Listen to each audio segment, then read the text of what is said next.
I found out I was angry the same week I turned 34. Not from a fight, not from a breakdown. I found out from a parking ticket. I want to explain that, because it sounds ridiculous. But that ticket is the reason I'm telling you this story at all. For most of my life, I thought of myself as an easygoing person. People said it about me constantly. You're so calm. Nothing gets to you. I used to take that as a compliment. I built an entire identity around it. At work, I was the one who smoothed things over in meetings. At home, I was the one who never raised his voice. My friends called me the peacekeeper, like it was a nickname I'd earned instead of a role I'd been assigned before I could even talk. I grew up in a house where anger wasn't allowed. Not in a violent way, nobody hit anybody, nobody screamed. It was quieter than that. My mother had this look she'd give if my voice got too sharp, a kind of tired disappointment that made me feel like I'd done something shameful. My father handled disagreements by going silent for days. So I learned, without anyone ever saying it out loud, that being upset was something you kept to yourself. You didn't perform it. You managed it. You got over it quickly, so no one else had to deal with it. By the time I was an adult, I didn't even experience anger as anger anymore. It showed up as tiredness. As a headache. As suddenly needing to be alone. I remember thinking, more than once, that I just wasn't a person who got angry. Some people have that temper, I'd tell myself, and I don't. I actually felt a little proud of that. Like I'd been born with some kind of emotional advantage. The parking ticket happened on a Tuesday.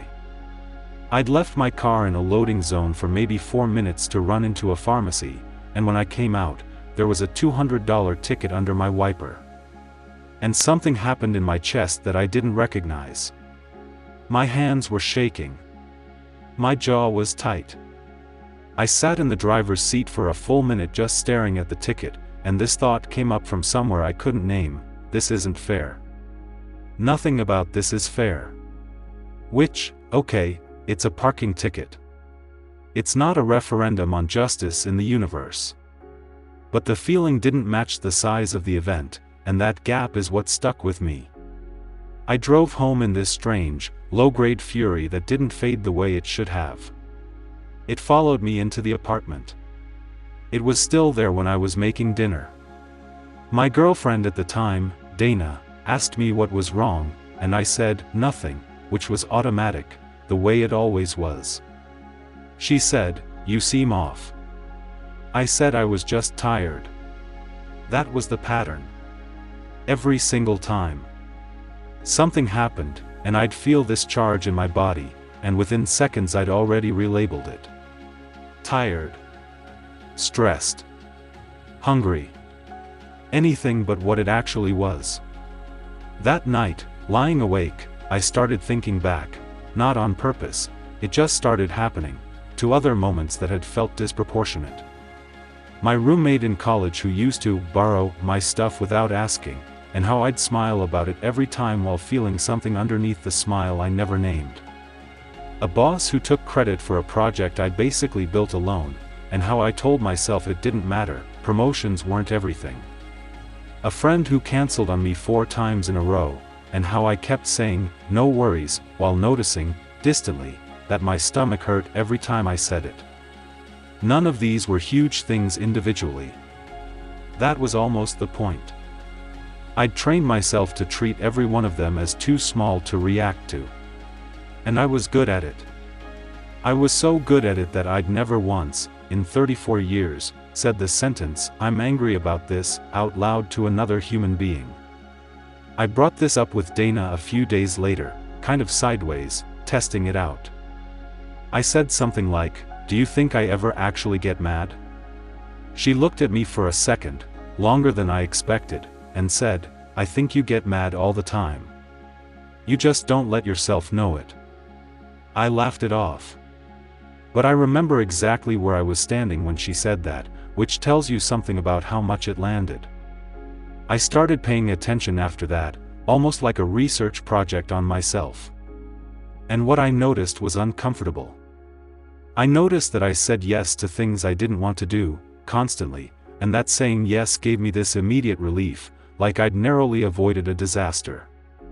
I noticed that when someone pushed back on me even slightly, I felt this urge to apologize before I'd even figured out what I was apologizing for.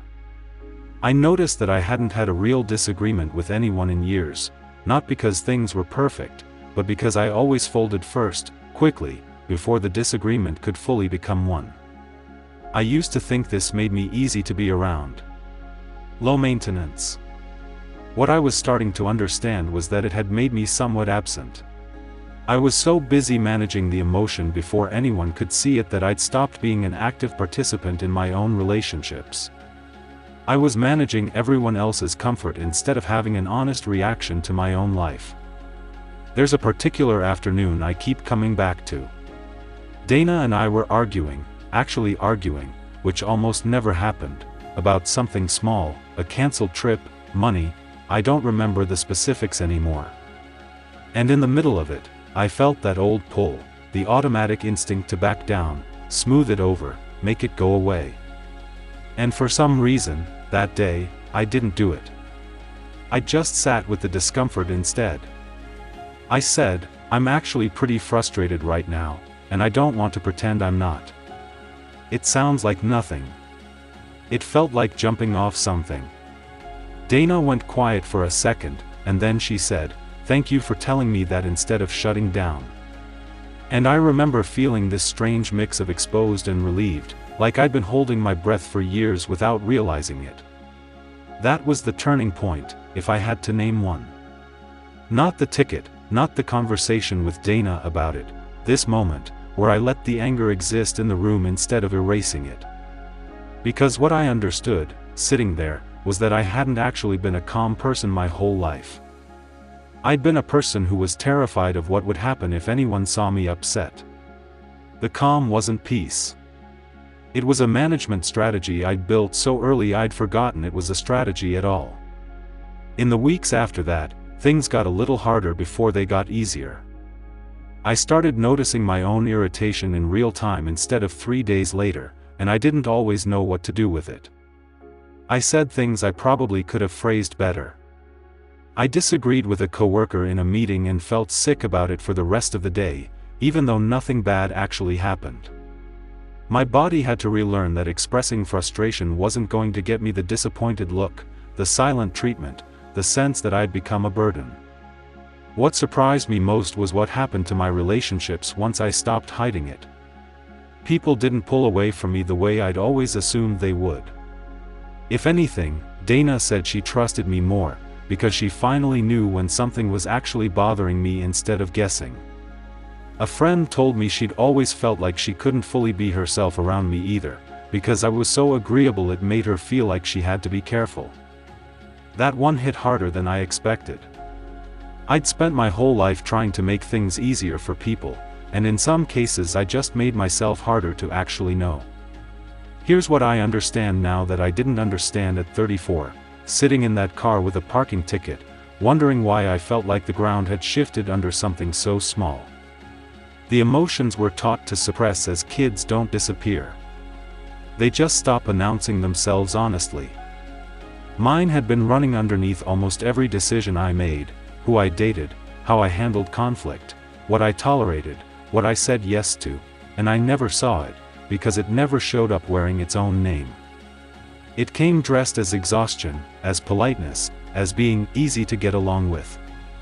I think a lot of us are walking around fluent in every emotion except the one or two we were quietly told, a long time ago, weren't allowed. And because we can't name it, we can't examine it, and because we can't examine it, it just steers things from underneath, showing up as symptoms instead of signals. I still don't love conflict. I don't think I ever will. But I don't disappear from it the way I used to. Sometimes I wonder how many decisions in my life, not the big dramatic ones, but the quiet accumulating ones, were actually made by an emotion I never let myself call by its real name. And I wonder the same thing about the people around me. The friend who's just easygoing. The coworker who never gets rattled. What are they not naming, and what is it steering instead?